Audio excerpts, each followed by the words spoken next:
Bismillahirrahmanirrahim. Assalamualaikum warahmatullahi wabarakatuh. Saya Muhammad Zilhan Salman Ramadan dari Teknik Informatika B dengan NIM 2106018. Di sini saya akan mempresentasikan tugas teori bahasa dan otomata, itu tugas ketujuh, itu bagaimana membuat DFA dari suatu ekspresi reguler.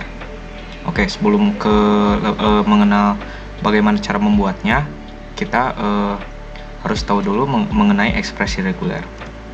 Nah, ekspresi reguler di sini merupakan suatu cara yang digunakan untuk menspesifikasikan bahasa dan memberikan suatu pola atau pattern untuk untai atau string dari suatu bahasa. Nah, ekspresi reguler ini merupakan bahasa reguler yang dapat diterima FSA atau finite state automata, yaitu sebuah bahasa dapat disebut sebagai bahasa reguler jika terdapat FSA yang menerimanya atau dari state awal berakhir di state akhir. Bahasa-bahasa yang diterima oleh suatu finite state automata bisa dinyatakan secara sederhana dengan ekspresi reguler. Nah, ekspresi reguler memungkinkan untuk mendefinisikan suatu bahasa reguler. Nah, ekspresi reguler memberikan suatu pola atau pattern atau template untuk string dari suatu bahasa. Nah, kita lanjut ke notasi ekspresi reguler. Nah, di sini ada 4 ya untuk notasi ekspresi reguler. Yang pertama adalah tanda asterik atau karakter asterik. Nah, pada notasi ini asterik string dapat muncul sebanyak 0 sampai n kali atau lebih. Nah, di sini ada contoh ya.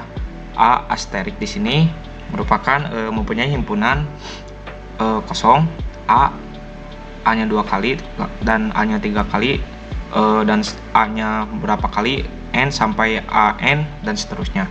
Nah, yang kedua adalah simbol plus atau pada posisi superscript di atas. Nah, untuk pada posisi pangkat ya. Nah, pada notasi ini string dapat muncul minimal sebanyak 1 atau n atau beberapa n kali. Nah, contohnya seperti ini ya.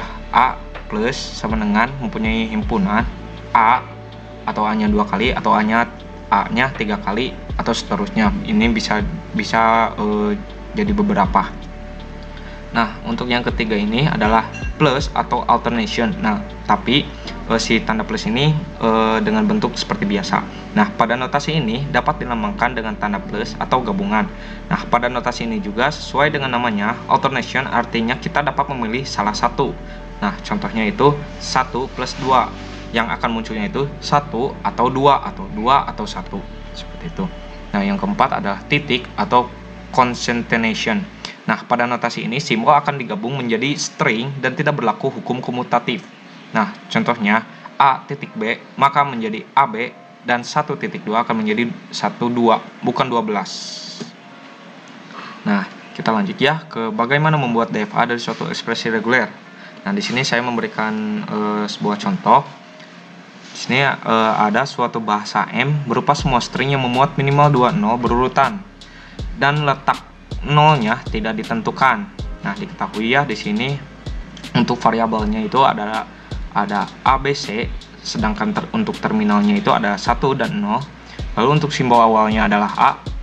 Lalu untuk simbol akhir atau state akhirnya itu adalah C.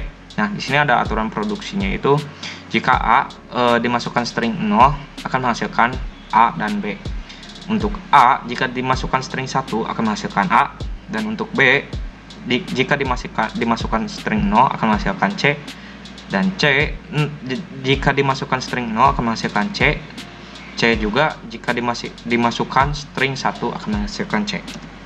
Nah, untuk langkah pertamanya kita buatkan ekspresi regulernya itu 0 plus 1 tanda asterik 0 0 0 tambah 1. Nah, itu artinya 0 tambah 1 itu kita bisa memilih beberapa angka yang muncul ya, 0 atau 1 beberapa kali. Lalu di tengahnya itu ada 00, itu merupakan suatu aturan ya, harus ada 00 itu 02 nya itu bisa diletakkan di mana saja. Dan 0 tambah 1 asterik lagi, itu kita bisa memilih 0 atau 1 yang bisa muncul untuk beberapa kali seperti itu. Nah, untuk yang keduanya kita buatkan dulu tabel ya, tabel transisi NFA bahasa M. Nah, di sini kita diketahui simbol awal A jika dimasukkan string 0 akan menghasilkan A dan B, jika dimasukkan string 1 akan menghasilkan A. Nah, untuk variabel B jika dimasukkan string 0 akan menghasilkan C, jika dimasukkan string 1 akan menghasilkan kosong ya. tidak ada. Nah, untuk state akhir yaitu C, jika dimasukkan string 0 akan menghasilkan C, lalu jika dimasukkan 1 akan menghasilkan C juga. Nah, setelah itu kita akan buatkan diagram NFA bahasa M-nya ya. Nah, seperti ini pada gambar. Nah, seperti ini. Ini sesuai dengan tabelnya. Oke. Nah, untuk selanjutnya dari NFA kita rubah dulu menjadi DFA yang ekuivalen dengan NFA bahasa M yang tadi. Nah, akhirnya juga kita buat DFA yang ekuivalen dengan NFA di atas. Hal ini bisa kita cek dengan untai yang harus bisa diterima oleh mesin TUS seperti 00, 1001, 001, 000, 0100, 1001, 0000, 1100, 0010, 1100, 1100, 1100. Nah, ini merupakan string yang bisa diterima oleh mesin otomata ini ya. Nah, untuk seperti contohnya 00 ini jika kita masukkan sini akan menghasilkan A, AB. Nah, di sini akan berhenti di ABC. Nah, untuk jika 1001 jika dimasukkan ke sini akan berhenti di state akhir juga ya di sini. Ini kan 1 balik lagi ke A, 0 lalu ke AB, lalu dikasih 0 lagi ke ABC, lalu dikasih 1 lagi ke ABC lagi seperti itu. Ini juga sama ya semuanya. Ya, mungkin sekian presentasi dari saya. Mohon maaf bila ada salah kata. Wabillahi taufiq wal hidayah. Wassalamualaikum warahmatullahi wabarakatuh.